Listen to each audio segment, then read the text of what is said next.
దేవుని వాక్యాన్ని విందాం. దావీదు మహారాజు పరిపాలన చేస్తున్న కాలంలో జరిగినటువంటి మరొక సంఘటనను మనం ధ్యానం చేసే ప్రయత్నం చేద్దాం.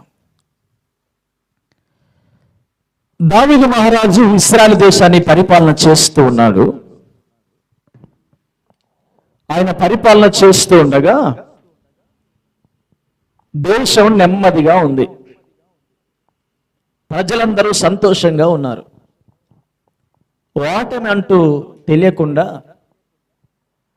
విజయాల చేత దావీదు తన రాజ ప్రస్థానాన్ని కొనసాగిస్తూ ఉన్నాడు. అనుకోకుండా ఒక సంవత్సరం వర్షాలు పడలేదు. ఇజ్రాయెల్ దేశం అంతా, వారి వ్యవసాయం అంతా వర్షం మీదనే ఆధారపడి ఉంటుంది. ఆ కాలంలో సడన్ గా వర్షం పడలేదు. ఒక సంవత్సరం అయిపోయింది. నెక్స్ట్ ఇయర్ పడుద్ది అనుకున్నాడు. రెండో సంవత్సరం కూడా వర్షాలు పడలేదు. అలాగే చూశాడు. మూడో సంవత్సరం చూస్తే మూడో సంవత్సరం కూడా వర్షం పడలేదు. 3 సంవత్సరాలు కరువు వచ్చింది. పంటలు పండట్లేవు, వ్యవసాయం చేయట్లేరు. ఆ 3 సంవత్సరాల కరువు వచ్చిన సమయంలో దావీదు మహారాజు ఏం చేశాడంటే దేవుని యొద్దకు వెళ్ళాడు. దేవుని యొద్దకు వెళ్ళి ప్రార్థన చేశాడు. ప్రభువా, 3 సంవత్సరాల నుంచి వర్షం పడట్లేదు, ప్రజలు కరువుతో అల్లాడిపోతూ ఉన్నారు, పంటలు పండట్లేదు, వారు తినడానికి ఆహారం లేదు, కరువు వచ్చింది ప్రభువా, ఎందుకు వచ్చిందయ్యే కరువు అని ప్రార్థన చేయడం ప్రారంభించాడు. ఎప్పుడు? 3 సంవత్సరాల తర్వాత. ఎప్పుడు? 3 సంవత్సరాల తర్వాత ప్రార్థన చేయడం ప్రారంభించాడు. ఈ ఉదయకాల సమయంలో దేవుడు చెబుతున్న మాట ఏంటంటే, మొదటి సంవత్సరం కరువు వచ్చింది, మొదటి సంవత్సరం వర్షాలు పడలేదు, పంటలు పండించలేదు. ఈ మొదటి సంవత్సరం కరువు వచ్చినప్పుడు ఈ దావీదు మహారాజు గారు ఆ మొదటి సంవత్సరం కరువును బట్టి ప్రభు దగ్గరికి వెళ్ళి ప్రార్థన చేయలేదు.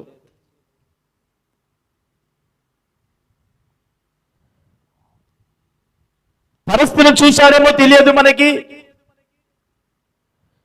ఇలాగే వర్షం పడుద్దిలే అనుకున్నాడేమో తెలియదు.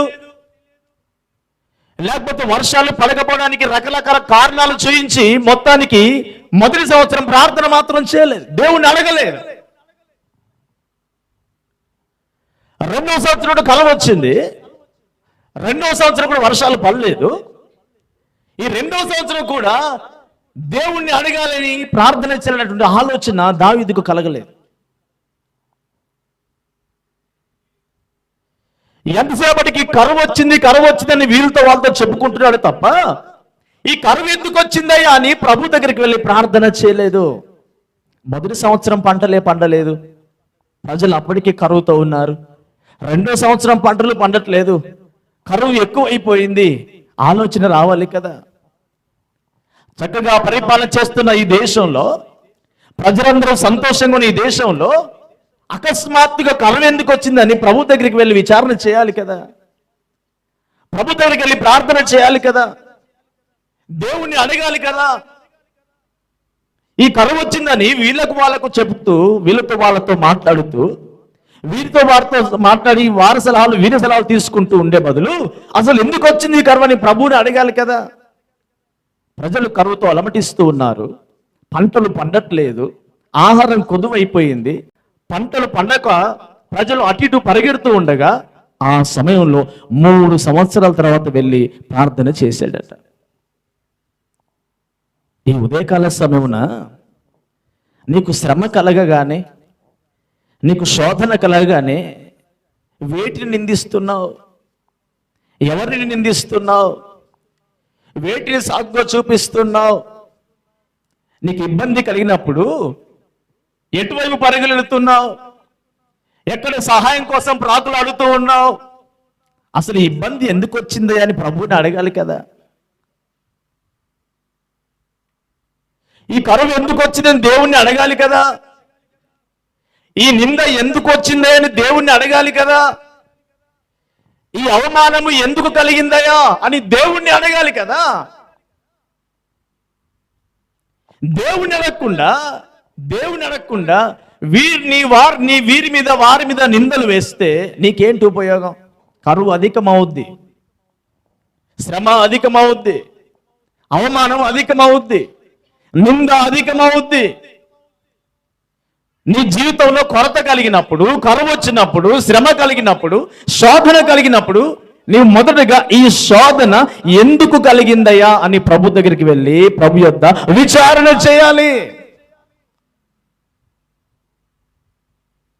ప్రభు దగ్గర ప్రార్థన చేయాలి. కరువు సంవత్సరాలు పెరుగుతూ ఉన్నాయి కానీ ప్రార్థన మాత్రం చేయట్లేడు. శ్రమ పెరుగుతుంది కానీ ప్రార్థన మాత్రం చేయట్లేడు. ప్రజలు ఆత్మతో అలమటిస్తూ ఉన్నా విచారణ మాత్రం చేయట్లేడు. ఈ సంవత్సరం కాకపోతే వచ్చే సంవత్సరం కురుస్తాయిలే వర్షాలు, మరో సంవత్సరం కురుస్తాయిలే వర్షాలని ఇలా తను తాను సమర్థించుకుంటూ అలాగే కొనసాగుకుంటూ వెళ్ళిపోయాడు దావీదు. 3 సంవత్సరాల తర్వాత అతనికి జ్ఞానోదయం అయింది. కరువు అధికమైన తర్వాత జ్ఞానోదయం అయింది. శ్రమ అధికమైన తర్వాత జ్ఞానోదయం అయింది. కష్టం పెరిగిపోయిన తర్వాత, నిందలు పెరిగిపోతున్నప్పుడు అప్పుడు అడుగుతూ ఉన్నాడు, అసలు నాకు ఎందుకు వచ్చింది ప్రభు ఈ కరువు అని అప్పుడు అడుగుతున్నాడు దేవుని దగ్గరికి వెళ్ళి. తెలంగాణలో ఒక సామెత ఉంది కదా, చేతులు కాలిన తర్వాతనంట ఆకులు పట్టుకుంటారట. ప్రారంభంలో దేవుని దగ్గరికి వెళ్ళరండి, ప్రారంభంలో దేవుణ్ణి అడగరు, ప్రారంభంలో దేవుని దగ్గర ప్రార్థన చేయరు. మొత్తం కాలిపోయిన తర్వాత ఆకుల కోసం వెతుకులాడుతూ ఉంటారు, అప్పుడు పట్టుకుంటారు. ఉపయోగం ఏంటి? ప్రయోజనం ఏంటి? ఎంతమంది చనిపోయి ఉండొచ్చు, ఎంతమంది నష్టపోయి ఉండొచ్చు, ఎంతమంది ఆదాయం తగ్గిపోయి ఉండొచ్చు ఆ 3 సంవత్సరాల కరువు కాలంలో. ఎంతమందికి ఇబ్బంది కలిగి ఉండొచ్చు. పొలాలు ఉన్న వాళ్ళ పరిస్థితి వేరైతే, పొలాలు లేకుండా ఉన్నవారి పరిస్థితి, కూలికి పోయే వారి పరిస్థితి. అక్కడ పొలాలు ఉంటేనే కదా, కూలికి వెళ్తేనే కదా వారి జీవనం కొనసాగించుకునేది. నీకు శ్రమ పెరిగిపోతూ ఉన్నా సరే నువ్వు విచారణ చేయవు. నీకు రోగం పెరుగుతున్నా విచారణ చేయవు. నువ్వు అనారోగ్య పాలవుతున్నా విచారణ చేయవు. నిన్ను అసలు మార్చుకోవు, నిన్ను ప్రశ్నించుకోవు. దేవుని దగ్గరికి వెళ్ళి దేవుణ్ణి అడగవు, ఎందుకు వచ్చిందయ్యా అని ప్రభువుని అడగవు. ప్రభు దగ్గర తెలుసుకోవు. నీకు గ్రహింపు లేదు, దేవుణ్ణి అడిగి తెలుసుకో. ఎంతమంది దేవుని బిడ్డలను చూస్తున్నాను నేను. పెరిగిపోతా ఉన్నాయి కష్టాలు, పెరిగిపోతూ ఉన్నాయి శ్రమలు, పెరిగిపోతా ఉంది రోగం, పెరిగిపోతూ ఉన్నాయి లేనిపోని శోధనలు, పెరిగిపోతున్న రకరకాల పరిస్థితులన్నీ పెరిగిపోతున్నాయి. ప్రభు దగ్గరికి ఎందుకు రావు? ఎందుకు అడగవు? ఎందుకు విచారణ చేయవు? నువ్వు విచారణ చేయి, ఆయన నీకు తెలియచేస్తాడు. నువ్వు విచారణ చేయి, ఆయన నీకు చెబుతాడు. ఎక్కడ మిస్టేక్ ఉందో చెబుతాడు, ఎక్కడ పొరపాటు ఉందో చెబుతాడు. ఆయన ఖచ్చితంగా చూపిస్తాడు, ఖచ్చితంగా మాట్లాడుతాడు. కళ ద్వారానో, ప్రేరేపణ ద్వారానో, సేవకం ద్వారానో, వాక్యం ద్వారానో, దర్శనం ద్వారానో, స్వరం ద్వారానో, ఏ విధము చేతనో దేవుడు నీకు తెలియపరుస్తాడు. నేను అంటాను, దావీదు గారు నువ్వు మొదటి సంవత్సరం వెళ్తే ప్రజలు అంత ఇబ్బంది పడేవారు కాదు కదా. నువ్వు మొదటి సంవత్సరంలో ప్రభు దగ్గరికి వెళ్ళి ప్రార్థన చేస్తే వారికి అంత శ్రమ కలిగేది కాదు కదా. ప్రారంభములోనే మొక్కగా ఉన్నప్పుడే, ప్రారంభమైనప్పుడే, శోధన స్టార్ట్ అయినప్పుడే ప్రభు దగ్గరికి వెళ్ళి విచారణ చేయి, ప్రార్థన చేయి. వీరిని వారు నిందించకు. నీకు కలిగిన శ్రమకు మరొక సహోదరుని నిందించకు. నీకు కలిగిన కష్టానికి మరొక సహోదరుణ్ణి నిందించకు. అతని ద్వారానే వచ్చింది, ఆమె ద్వారానే వచ్చింది, ఈయన మంచివాడు కాదు, ఆమె మంచిది కాదు, ఆమె చేపట్టే ఈ శ్రమ కలిగింది, అతను చేపట్టే ఈ శ్రమ కలిగింది. ఇవి బాహ్య సంబంధమైన చూపులు. ఇవి బాహ్య సంబంధమైన చూపులు. అసలు ఎందుకు వచ్చింది ప్రభు అని అడగాల్సింది పోయి, వీళ్ళ ద్వారా వచ్చింది, ఆ ద్వారా వచ్చింది, వీరి ద్వారా వచ్చిందని వీళ్ళని వాళ్ళని చూస్తూ ఉన్నావు. నీ జీవితంలోనికి దేవుడు శ్రమను ఎందుకు ఆహ్వానించాడు?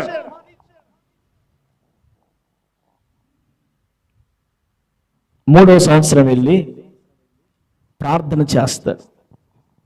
ప్రభువా, కరువు ఎందుకు వచ్చిందయ్యా అని దేవుని దగ్గర విచారణ చేస్తే దేవుడు చెప్పాడు, నేనే పంపించాను అన్నాడు.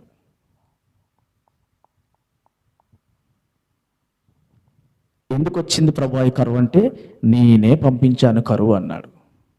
దావీదు హృదయం ఎలా ఉండుండొచ్చు ఒకవేళ? అయ్యో ప్రభువా, ఇదేదో మొదటి సంవత్సరమే నేను ప్రార్థన చేస్తే, ముందుగానే నాకు విషయం తెలిసేది, ముందుగానే దేవుడు నాతో మాట్లాడేవాడు, ముందుగానే ఈ ప్రజల సమస్యలన్నీ తీరిపోయేవి. 3 సంవత్సరాలు వెయిట్ చేశాడండి. చూసారా? దేవుడు నీ జీవితంలో శ్రమ ఎందుకు తీసుకొస్తాడంటే, ఆయన నీతో మాట్లాడడానికి, ఆయన స్వరం నీకు వినిపింపజేయడానికి.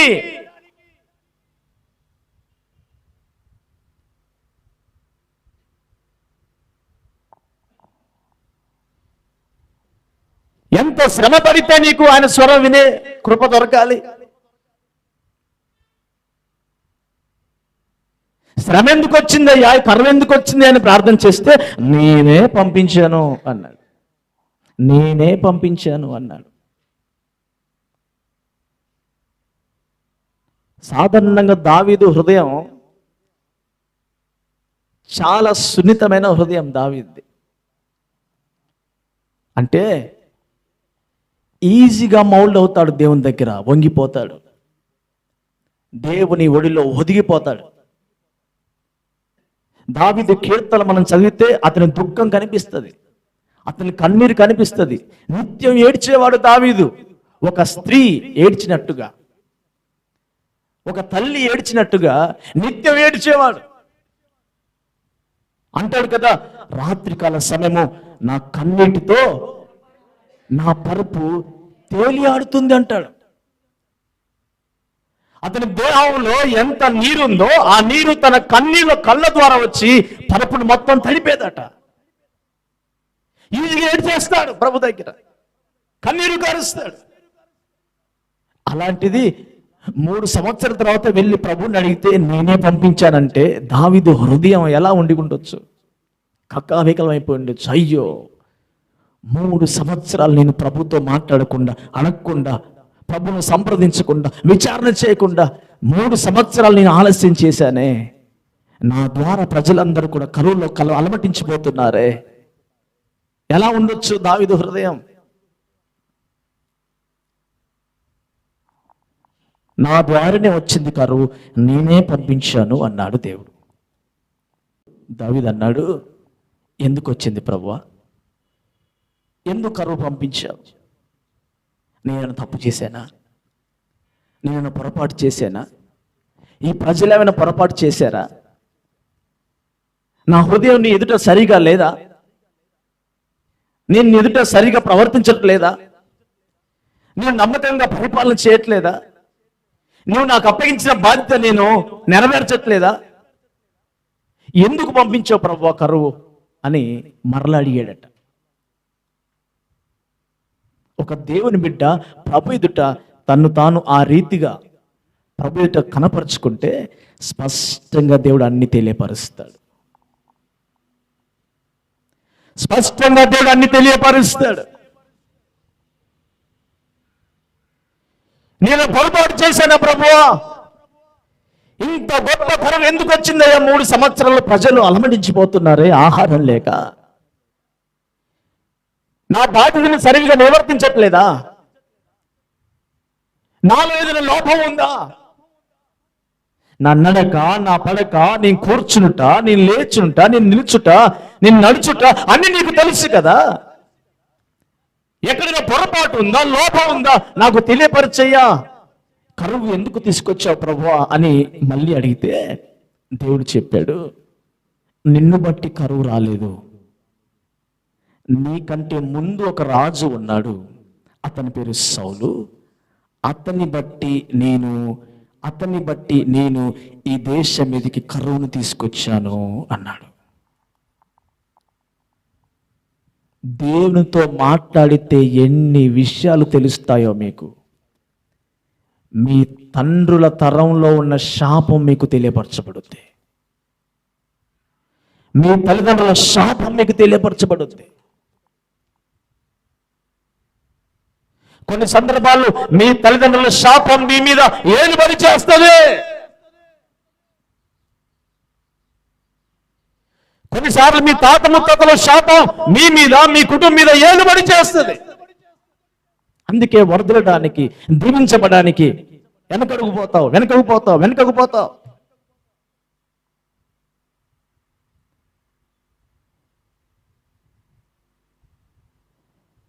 దేవుని అడిగితే తెలిసింది దావీదుకి కరువు ఎందుకు వచ్చిందయ్యా, శ్రమ ఎందుకు వచ్చిందయ్యా అంటే, నీకంటే ముందు ఒక రాజు ఉన్నాడు కదా, సౌలు రాజు 40 సంవత్సరాలు పరిపాలన చేశాడు కదా, అతనిని బట్టి నీ తరంలో, నీ రాజ్య పరిపాలనలో ఈ ప్రజల మీదకి నేను కరువును తీసుకొచ్చాను అన్నాడు. ఎప్పుడైనా ప్రార్థన చేశారా, ప్రభువా ఎందుకయ్యా ఈ దరిద్రం అని? నన్ను బట్టా, నా కుటుంబాన్ని బట్టా, లేకపోతే నా తల్లిదండ్రులను బట్టా, మా పితరులను బట్టా, ఎందుకయ్యా ఈ శాపం? మీకు తెలుసా దైవజనులు యేసన్న గారి గురించి? యేసన్న గారి మీదకి శాపం ఎందుకు వచ్చింది? యేసన్న గారి మీదకి శాపం ఎందుకు వచ్చింది? వారి తాతలు మేకపోతు రక్తాన్ని, పచ్చి రక్తాన్ని తాగేవారట.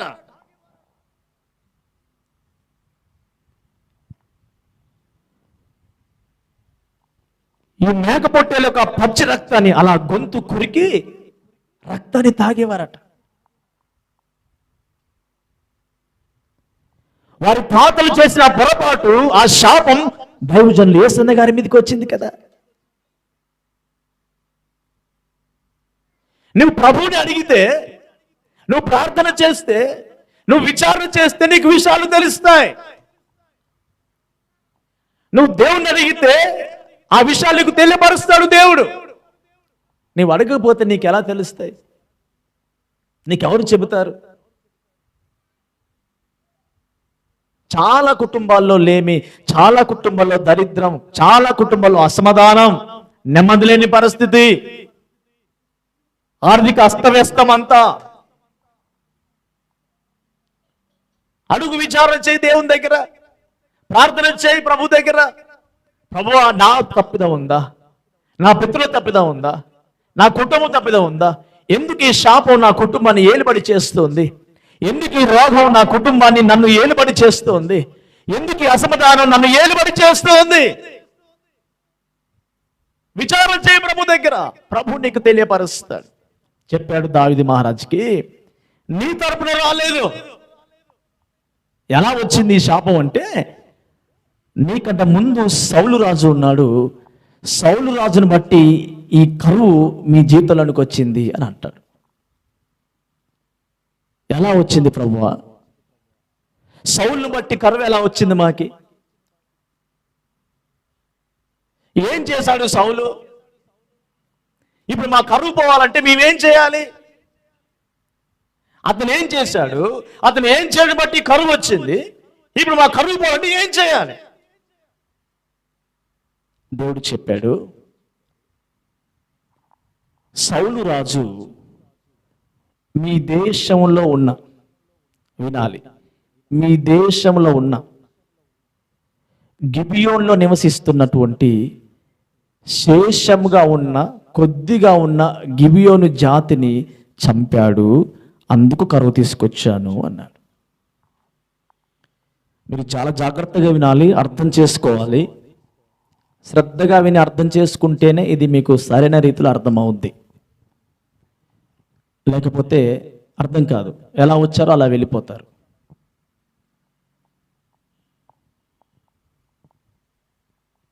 ఇజ్రాయెల్ దేశంలో గిబియోను అనే ప్రాంతంలో ఒక జాతి నివసిస్తూ ఉన్నారు.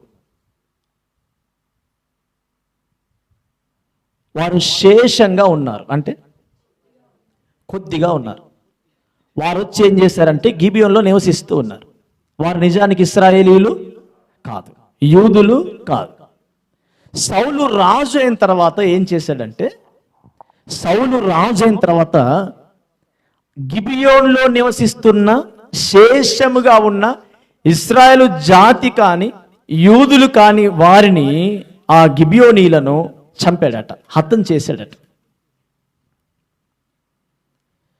సౌలు రాజుగా అభిషేకించబడగానే చేసిన పని ఏంటంటే, గిబియోన్లో నివసిస్తూ ఉన్న ఇశ్రాయేలు జాతి కాని వారిని, శేషముగా కొద్దిగా ఉండి తలదాచుకుంటున్న వారిని సౌలు వెళ్ళి చంపాడట, హతం చేశాడట.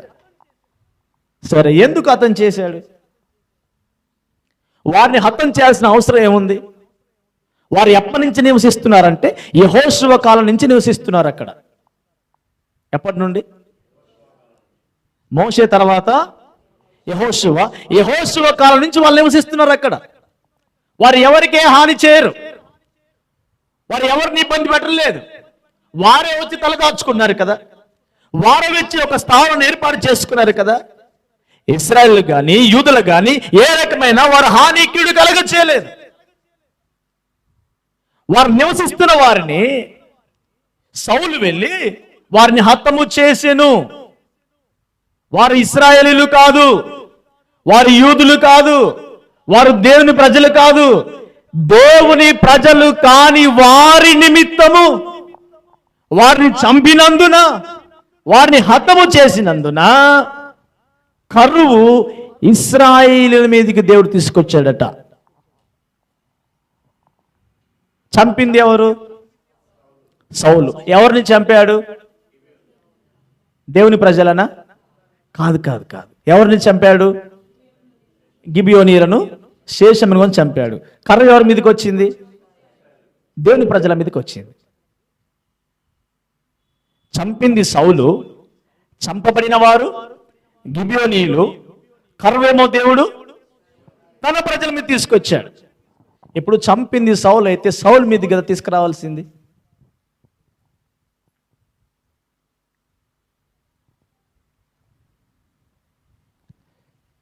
అర్థమవుతుందా? చంపింది ఎవరు? తప్పు చేసింది ఎవరు? శిక్ష ఎవరికి రావాలి?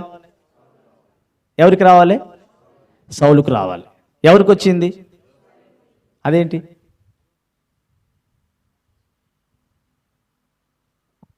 చిక్కుముడి మీకు అర్థమవుతే,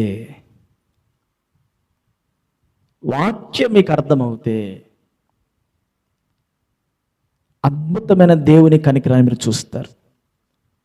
చంపింది సౌలు, శిక్ష సౌలు మీదకి రావాలి. తప్పు చేసింది సౌలు, శిక్ష సౌలు మీదకి రావాలి. కానీ దేవుడు ఇజ్రాయెల్ దేశం మీద కరువును తీసుకొచ్చాడట. శ్రమ ఇజ్రాయెల్ దేశం మీదకి వచ్చింది. సౌలు యొక్క ఇంటెన్షన్ మనం చూస్తే, అసలు సౌలు వారిని ఎందుకు చంపాడు అంటే, తన జాతి పట్ల, యూదుల పట్ల ప్రేమ కలిగి, ఆసక్తి కలిగి, వారిని సంతోషపెట్టడానికి గిబియోనీయులను చంపెను అనింది బైబిల్లో. ఎవరిని మీద ఆసక్తి కలిగి? నేనున్నా, నా కుటుంబం పట్ల నాకు ఆసక్తి ఉంది, వినాలి. నా తల్లిదండ్రుల మీద నాకు బాగా ఆసక్తి ఉంది, బాగా ప్రేమ ఉంది. నేను వారి మీద ఉన్న ప్రేమను బట్టి, వారి మీద ఉన్న నాకున్న ఆసక్తిని బట్టి ఏం చేశానంటే, వారు ఉన్న స్థలంలో వ్యతిరేకంగా లేదా వారితో కలిసి నివసిస్తున్న వారి అడ్డు లేకుండా నేను చేశాను.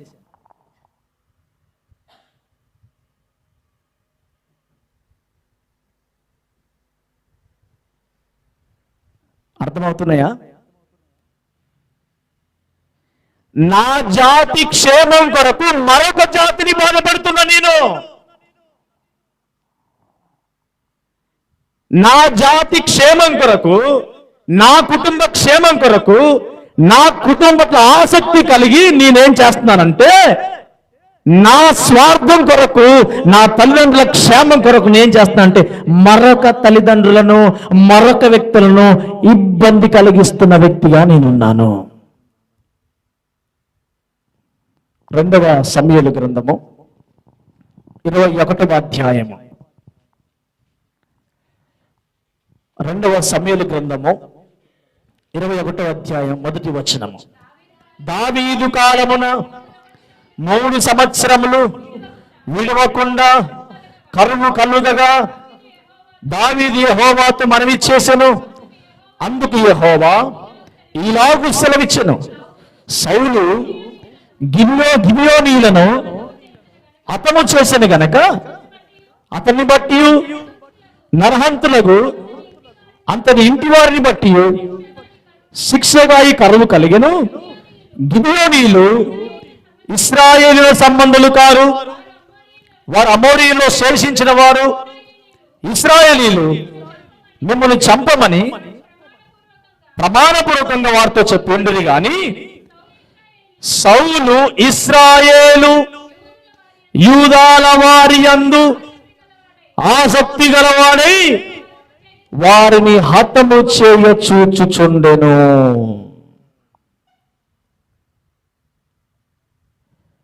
సౌలు ఇశ్రాయేలు యూదాల వారి యందు ఆసక్తి కలిగిన వాడై, తన జాతి యందు ఆసక్తి కలిగిన వాడై, తన రక్త సంబంధుల యందు ఆసక్తి కలిగిన వాడై, తన తల్లిదండ్రుల మీద ఆసక్తి కలిగిన వాడై, తన జాతి కొరకు, తన తల్లిదండ్రులను సంతోషపెట్టడం కొరకు, తన యొక్క ప్రజల్ని సంతోష పెట్టడం కోసము ఇతర ప్రజలను ఇబ్బంది పెట్టే స్వభావం కలిగిన వాడు.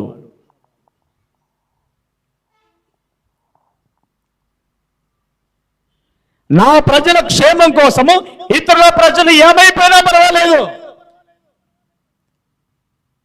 నా కుటుంబ క్షేమం కోసము ఎదుటి వారు ఏమైపోయినా పర్వాలేదు, వారు ఇబ్బంది పడినా పర్వాలేదు, వారు పాడైపోయినా పర్వాలేదు, వారు ఎలా పోయినా పర్వాలేదు, నా క్షేమం కొరకు, నా స్వార్థం కొరకు వారు ఏమైనా కానీ అవసరమైతే వారికి హానిని తలపెడతాను, వారికి కీడు చేస్తాను, అవసరమైతే వారిని చంపేస్తాను.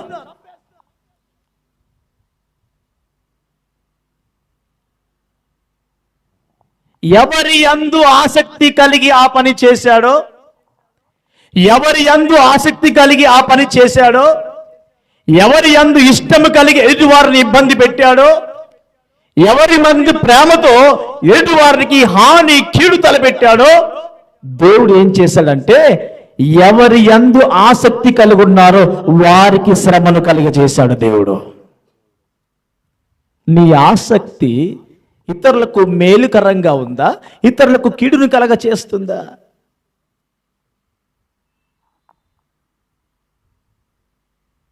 నీ ఆసక్తి, నీ పట్ల నీకున్న ఆసక్తి, నీ కుటుంబం పట్ల నీకున్న ఆసక్తి, నీ జాతి, నీ ప్రజల పట్ల నీకున్న ఆసక్తి ఇతరులకు కీడును కలగ చేస్తుందా, మేలును కలగ చేస్తుందా?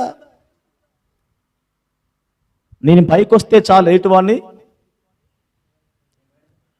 వాడిని తొక్కుకుంటా నేను, దేవుడు చూస్తాడు. సౌలు అనుకున్నాడు నా ప్రజల కొరకు నేను మేలు చేశానులే, నా ప్రజల నిమిత్తం నేను వారిని చంపేశానులే, వారికి కీడు చేశానులే, వారిని బాధ పెట్టానులే, వారికి ఇబ్బంది కలిగించానులే, మా వాళ్ళు సంతోషపడ్డారు కదా, నా కుటుంబం సంతోషంగా ఉంది కదా, నా కుటుంబం బాగుపడింది కదా, నా జాతి బాగుపడింది కదా, వారిని తీసేసాను కదా అనుకున్నాడు. కాదు, నువ్వు అనుకుంటున్నావు అది. దేవుడు న్యాయాధిపతి, దేవుడు తీర్పు తీర్చువాడు. ఈ మధ్యాహ్న కాల సమయంలో దేవుడు చెబుతున్న మాట ఏంటంటే, నీ ఆసక్తి ఇతరులకు కీడును కలగ చేస్తుందా? ఇప్పుడు పర్మిషన్ లేకుండా మనం పెద్ద సౌండ్లు పెట్టేసి పబ్లిక్ మీటింగ్ పెట్టామనుకోండి, నాకు ఆశ దేవుడు అంటే, పాటలు అంటే ఆసక్తి, వాక్యం అంటే ఆసక్తి. ప్రభుత్వ పర్మిషన్ లేకుండా పెద్ద పెద్ద సౌండ్లు పెట్టి నేను పబ్లిక్ మీటింగ్ పెట్టాను అనుకోండి, నా ఆసక్తి ఎటు వారికి ఎలా ఉంటుంది?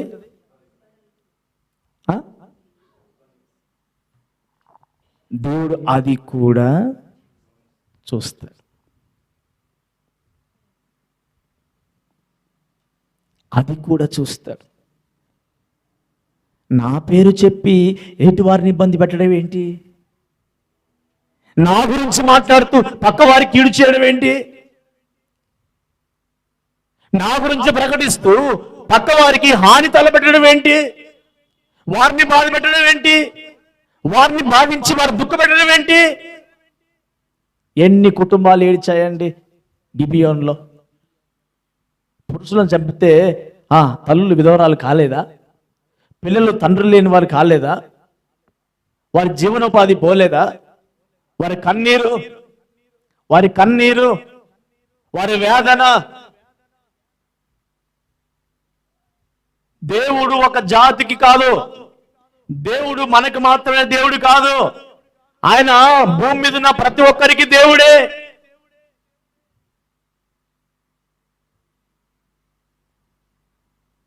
నీకు నాకు దేవుడు అనుకుంటున్నాము కాదు. నీకు నాకు దేవుడు అయితే నీకో సూర్యుడు నాకో సూర్యుడు ఉంటాడు. నీకు నాకు దేవుడు అయితే నీకో గాలి నాకో గాలి ఉంటుంది.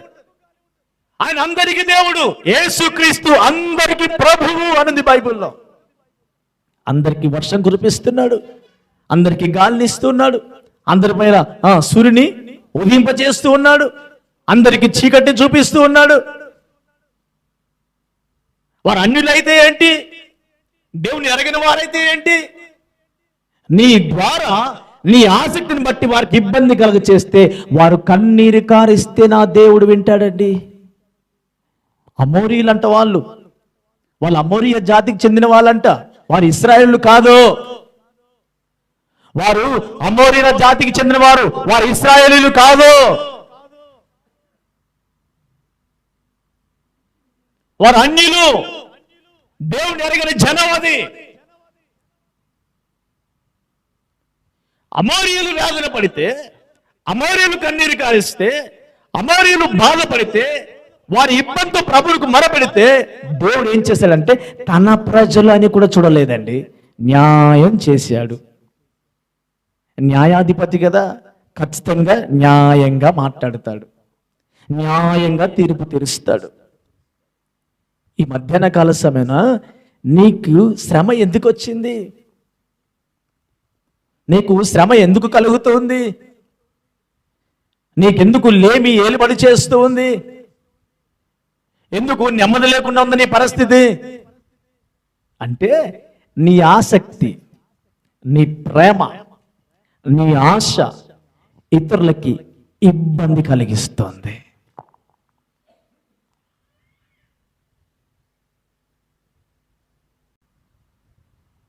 నా ఆసక్తి నీకు ఇబ్బందిగా మారొద్దు. నా కుటుంబం మీద ఆసక్తి నీకు కీడు కలగ చేయొద్దు. నా జాతి మీద ఆసక్తి మీకు హాని కలగ చేయొద్దు. నా ఆసక్తి దేవుని మీద నాకున్న ఆసక్తి మీకు ఇబ్బంది కలగ చేయొద్దు. నాకు పరిచయం అంటే ఆసక్తి అండి, నాకు దేవుని సేవ అంటే ఆసక్తి. నీ ఆసక్తి నా ఆసక్తి ఇతరులకు బాధ కలిగించేదిగా, చెప్పండి, ఇబ్బంది కలిగించేదిగా ఉండకూడదు. దేవుడు న్యాయాధిపతి, అందును బట్టి వచ్చిందేమో నీకు శ్రమ. ఆలోచన చెయ్యి.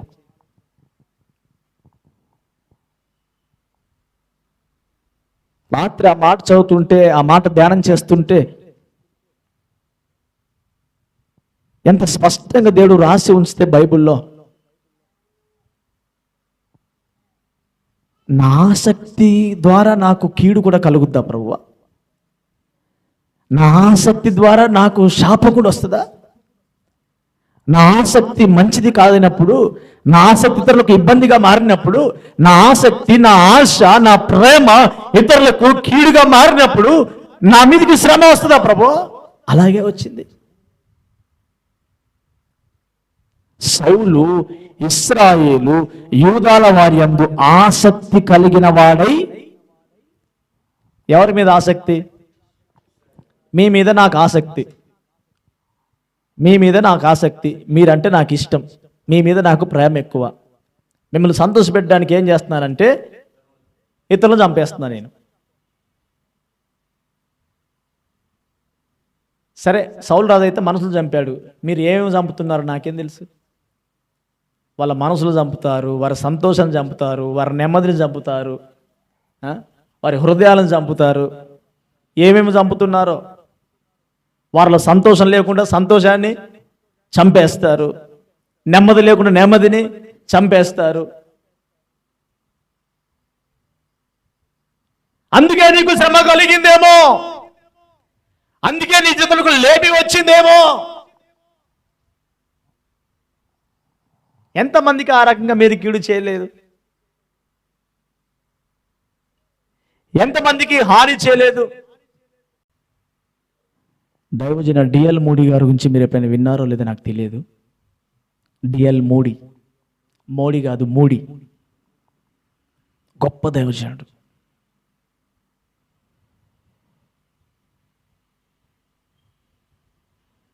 ఒకరోజు మధ్యరాత్రి 12 గంటలకి ఆయన రాత్రి పడుకొని ప్రార్థన చేస్తుంటే దేవుడు అన్నాడంట, అర్జెంటుగా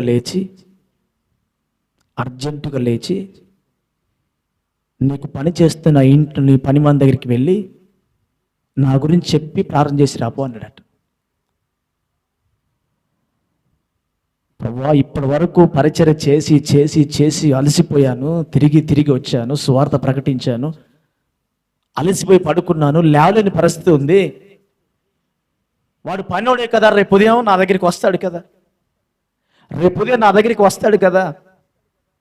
రేపు రాగానే మొట్టమొదటిగా వానికే సువార్త చెప్తాను, నేను ప్రార్థన చేస్తాను ప్రభువా అని దేవునికి చెప్పాడట. దేవుడు మనకి ప్రేరేపించాడట. ఆయన అలసిపోయి పరిచర్య చేసి వచ్చాను కదా, అలసిపోయి అలాగే పడుకున్నాడు. తెల్లవారుజామున పనివాడు రాలేడు, తన ఇంట్లో పనిచేసే పనివాడు రాలేదు. పనులు రాలేంటే పరిగెట్టుకుంటూ వెళ్ళిపోతే అతడు అతని ఇంట్లో చచ్చిపోయి ఉన్నాడు. డిఎల్ మూడీ గారి చరిత్ర చదువుతుంటే గుండెలు మొత్తం బద్దలు కొట్టుకు అనిపించింది. ఎంతగా గగ్గోలు పెడితే ఏడ్చాడు, దేవా నా ద్వారా ఒక ఆత్మ నరకానికి వెళ్ళిందయ్యా, నా ద్వారా ఒక ఆత్మ. తన చచ్చేంత వరకు ప్రతిరోజు ఆ వ్యక్తి కోసం ఏడవని రోజు లేదంట. ఎవ్రీడే నా జీవితంలో చేసిన లక్షల మందికి సువార్త ప్రకటించానయ్యా, కానీ ఒక ఆత్మ నరకానికి నేను పంపించాను, నా తప్పైపోయిందే అని గుండెలు బాదుకుంటూ చచ్చేంత వరకు, డిఎల్ మూడీ గారు చచ్చిపోయేంత వరకు తనతో ఉన్న శిష్యులకు చెప్పాడంటే, ఒరే నేను ఒక వ్యక్తిని చంపేశానురా, నరకానికి పంపించానురా, దేవుని మాట వినలేదురా, దేవుని ప్రేరేపణకు లోబడలేదురా, నా అలసట చూసుకున్నాను, నేను అలసిపోయాను అనుకున్నాను, నేను గొప్ప పరిచయం చేశాను అనుకున్నాను, కానీ ఆ సమయంలో దేవుడు చెప్తే నేను వినలేదురా అని చనిపోయేంత వరకు నాకు అది గుర్తొచ్చింది. మొన్న నా ఆసక్తి ఇతరులకు కీడు కలగ చేయొద్దు. నీ ఆసక్తి, నీ బిడ్డల మీద నీకున్న ప్రేమ, నీ తల్లిదండ్రుల మీద నీకున్నటువంటి ప్రేమ తోటి సంఘస్థులకు కీడు కలగ చేయొద్దు. వారు ఏమైపోతే ఏంటి, వారు తింటే తినకపోతే ఏంటి, వారి కడుపు నింటే నిండకపోతే నా కడుపు నిండింది కదా అనుకోవద్దు. ఎప్పుడు నువ్వు, దేవుడు న్యాయాధిపతి, ఆయన అన్ని చూస్తాడు. దేవుడు న్యాయాధిపతి, ఆయన చూసి జడ్జ్ చేస్తాడు, తీర్పు తీరుస్తాడు ఆయన.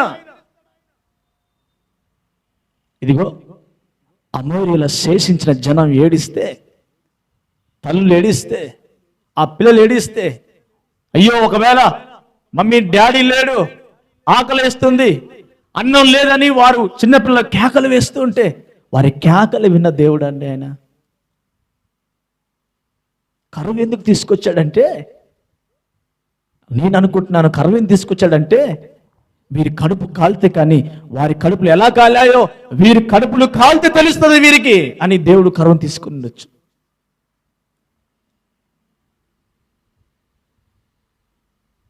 నీ కడుపు నింత సరిపోయిద్దా? నీ బిడ్డల కడుపు నింపడం కోసం ఎదుటి వారి బిడ్డల కడుపును కొడతావా? తప్పు కదా. నేనేం చెప్తానంటే సంఘానికి పరిచయకు వచ్చేవారిని, కళ్ళము తొక్కుచున్న ఎద్దు మూతికి చిక్కం వేయకూడదు, శాపం అంట. పరిచయ చేస్తున్నా, సేవ చేస్తున్నా, సంఘానికి వస్తున్న బిడ్డల మూతికి చిక్కం వేయకూడదు, చిక్కం వేయకూడదు.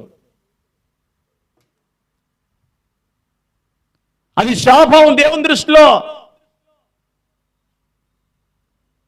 చిన్న పిల్లలు మొదలుకొని పెద్దల వరకు అడుగుతాను నేను, ఎవరి చేతను అడిగిస్తాను, పలానా వాళ్ళు తిన్నారా, వాళ్ళు భోజనం చేశారా, వాళ్ళు టీ తాగారా. నా ఆసక్తి, మీ ఆసక్తి ఎదుటి వారికి కీడు కలగ చేయొద్దు, ఎదుటి వారికి బాధను కలగ చేయొద్దు, ఎదుటి వారికి నెమ్మది లేకుండా చేయొద్దు, ఎదుటి వారికి హాని తలపెట్టే వారిగా నీ ఆసక్తి ఉండకూడదు. నీ ఆసక్తి ఎదుటి వారికి మేలు కలిగించేదిగా ఉండాలి. హల్లెలూయా చెబుదాం, హల్లెలూయా.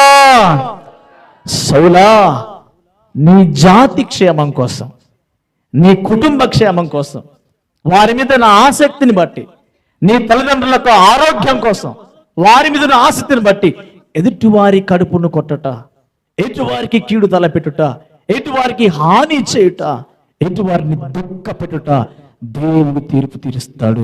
దేవుడు అందుకే నీ దేశం మీద కరువును తీసుకొచ్చాడు అన్నాడు. ఈ మధ్యాహ్న కాలసం నేను దేవుని మాటలు ముగిస్తున్నాను. ప్రశ్న వేసుకుందాం ఎవరికి వారిగా. నీకు దేవుడు అంటే ఆసక్తి కదా, ఆసక్తి కదా. దేవుని సన్నిధి అన్నా, పరిచర్య అన్నా, ఆరాధించడం అన్నా, ప్రార్థించడం అన్నా నీకు ఆసక్తి కదా. నీ ఆసక్తి ఇతరులకు ఇబ్బంది కలిగిస్తుందా, ఇతరులకి ప్రభు దగ్గర తీసుకొని వస్తుందా? ఇతరులకు కీడు కలిగిస్తుందా, ఇతరులకు మేలు కలగజేస్తుందా? శక్యమైతే సకల జనంతో సమాధానంగా ఉండండి ఎందుకన్నాడు ప్రభు? ఆయనకు తెలియకనా? తెలియదు, ఆయనకి అన్ని తెలుసు కదా. కలలో కూడా ఎవరికి హాని చేయలేదండి, కలలో కూడా ఎవరికి హాని చేయలేదు. అది యేసయ్య మనసు కదా.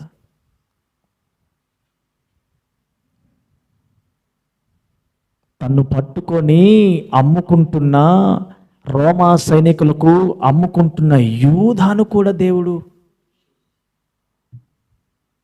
యూదా కూడా దేవుడు హానిని చేయలేదే.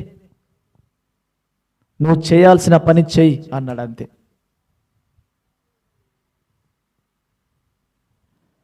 నాకు దేవుడు అంటే ఆసక్తి, నా ప్రాణం అంటే ఆసక్తి, నా కడుపు అంటే నాకు ఆసక్తి, నా కుటుంబం అంటే ఆసక్తి, నాకు పరిచర్య అంటే ఆసక్తి, నాకు ప్రార్థించడం అంటే ఆసక్తి.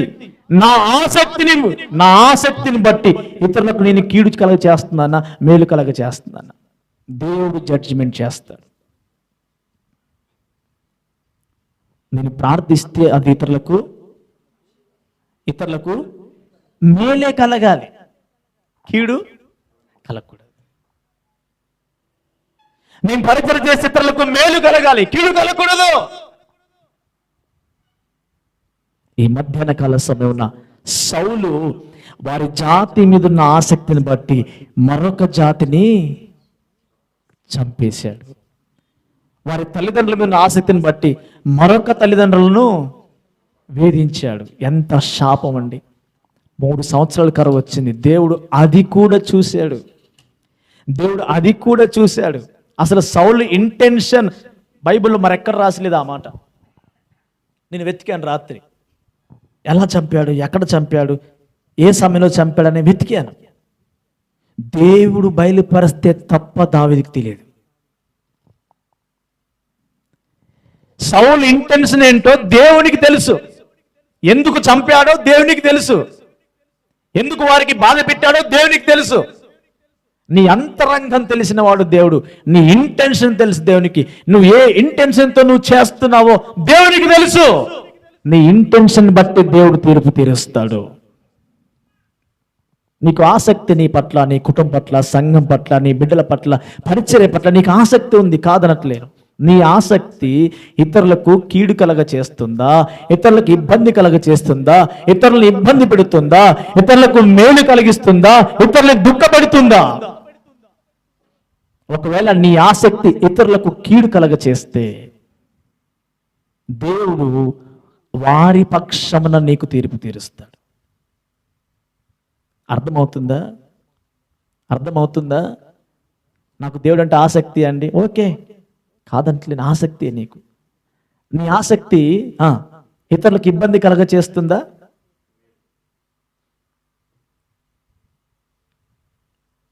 నీ ఆసక్తి ఇతరులకి మేలు కలిగించేదిగా, చెప్పండి, మేలు కలిగించేదిగా ఉండాలి. ఈ మధ్యాహ్నం నీ ఆసక్తి, నీ ప్రేమ ఇతరులకు ఇబ్బంది కలిగించేదిగా ఉంటే దేవుడు వారి పక్షాన నీకు తీర్పు తీరుస్తాడు. ఇదిగో సౌలు ఆసక్తి. మీకు క్వశ్చన్ తెలుసా? సౌలు ఎవరి పట్ల ఆసక్తి కలిగి ఉన్నాడు? ఇశ్రాయేలు మీద ఆసక్తి కలిగి ఉన్నాడు కదా. సౌలు చచ్చిపోయాడు కదా. శ్రమ ఎవరికి వచ్చింది? ఇప్పుడు శ్రమ ఎవరికి వచ్చింది?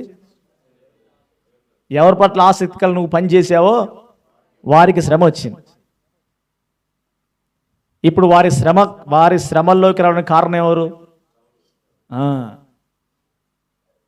నేను చాలాసార్లు చెప్తాను, నీ ద్వారా నీ తల్లిదండ్రులకి శ్రమ రావద్దంటాను నేను. నీ ద్వారా నీ బంధువులకి శ్రమ రావద్దంటాను. ఎందుకు? నీ బంధువుల పట్ల నువ్వు ఆసక్తి కలిగి ఫంక్షన్కి వెళ్తావు. ఏంటట? వాళ్ళ మీద ప్రేమతో ఏం చేస్తావు నువ్వు? పోతావు, వాళ్ళని చంపుతావు, వస్తావు, పోతావు, వాళ్ళ పెళ్లి సంతోషంగా లేకుండా వాళ్ళని, ప్రభువా నేను పోయి వచ్చినా నేను ఎట్లాగ చచ్చిపోతా, వారు మాత్రం నెమ్మదిగా ఉండవద్దు. అంతే కదా. ఇప్పుడు ఏం చేశాడు? వీళ్ళ మీద ఆసక్తి వెళ్ళిపోయి వాళ్ళని చంపాడు, చంపి చచ్చాడు. ఎవరు? శ్రమ ఎవరు అనుభవిస్తున్నారు ఇప్పుడు? అది నీ ద్వారా నీ తల్లిదండ్రులకి శ్రమ, శిక్ష, శోధన రాకూడదు. నా ఆసక్తి అనేకులకు మేలు కలిగించేదిగా ఉండాలి. అలాంటి కృపా దేవుడు మీ అందరికీ అనుగ్రహించునుగాక. ఆమేన్, ఆమేన్. అందరూ లేచి నిలబడదాం. చివరి ప్రార్థన ఆశీర్వాదంతో ఆరాధన ముగించుకుందాం. పాస్టర్ క్లుప్తంగా ప్రార్థిస్తుండగా అందరు కూడా ఏకీభవిత ప్రార్థనలో స్తోత్రం స్తోత్రం స్తోత్రం స్తోత్రం స్తోత్రం తండ్రి, పరిశుద్ధుడా, కృప కలిగిన యేసయ్య, జీవము కలిగినటువంటి తండ్రి, నమ్మదగినటువంటి ప్రభువా, మీ ఘనమైన నామమునకు మహిమ కలుగునుగాక. ఈ పునరుత్థానపు దినమున ఉదయకాలము మొదలుకొని మధ్యాహ్న కాల సమయం వరకు కూడా మీ ప్రత్యేకమైనటువంటి కృపను, సన్నిధిని మాతో కూడా ఉంచినందుకు స్తుతిస్తున్నాము ప్రభువా. పాటల ద్వారా, స్తుతుల ద్వారా మహిమను పొందుకొని వాక్పరిచర్య ద్వారా నాయన మీ సేవకుల ముఖాంతరంగా మాతో మాట్లాడినందుకు స్తుతిస్తున్నాం ప్రభు. అయిన దేవా నీకు వందనములు, స్తోత్రము నాయన. ఇదిగో నా తండ్రి, సౌలు వృత్తాంతమును మా ముందుంచి నా దేవా నీకు వందనములు. సౌలుకున్నటువంటి ఆసక్తి ఇశ్రాయేలీలకు నా తండ్రి ఇబ్బందికరంగా, బాధకరంగా, వేదనకరంగా మార్చబడినటువంటి విధానమును ప్రభువ మీరు మా ముందుంచి మాతో మాట్లాడుతున్నారు నా దేవా. నీ సన్నిధిలో నిలవబడుతున్నటువంటి మేము నా తండ్రి ఇదిగో ప్రభువా నీకు స్తుతి కలుగునుగాక. మాకున్నటువంటి ఆసక్తి నాయన ఇతరులకు అభ్యంతర కారణంగా ఉంటే దయతో మమ్మల్ని మన్నించండి. ఇదిగో ప్రభువా పరిచర్య పట్ల మాకున్న ఆసక్తి, పాడడం పట్ల మాకున్న ఆసక్తి, అయ్యా నీకు వందనాలు. నీ సన్నిధికి ప్రభువా నీకు వందనాలు. ఇదిగో నాయన వస్తున్నాము ప్రభువా. అయ్యా వ్యతిరేకమైనటువంటి నా తండ్రి ఇతరులకు హాని కలిగించేటువంటి, ఇతరులను అభ్యంతర పెట్టేటువంటి ఆసక్తి మేము కలిగి ఉన్నట్లయితే దయతో మమ్మల్ని క్షమించమని ప్రార్థిస్తుంటున్నాం ప్రభువా. మా కుటుంబం పట్ల ఆసక్తిని బట్టి ఇతరులను నాయన గాయపరిచే వారిగా మేముంటే ప్రభువా నీకు వందనాలు నాయన. మేము కలిగి ఉన్నటువంటి వాటిని, మేము ప్రేమించేటువంటి వారిని బట్టి అయ్యా అనేకులను నా తండ్రి వారి సంతోషాన్ని చంపేవారిగా, వారి హృదయమును చంపేవారిగా, వారి నెమ్మదిని చంపేటువంటి వారిగా ప్రభువా మేము అడ్డుగా అభ్యంతర కారణంగా ఉంటే నా తండ్రి, వారికి బాధాకరంగా ఉంటే నాయన దయతో మమ్మల్ని క్షమించమని ప్రార్థిస్తున్నాం. ఈ ఫిబ్రవరి మాసములో ప్రభువా మొదటి పునరుత్థానపు దినమున మేము ఎవ్వరికి అభ్యంతరకరంగా ఉండొద్దని మాట్లాడుతున్నాం ప్రభువా నీకు వందనాలు. ఎవరిని నాయన ఇబ్బందికి గురి చేసేటువంటి వారిగా ఉండొద్దని నీవు మాట్లాడుతున్నావు.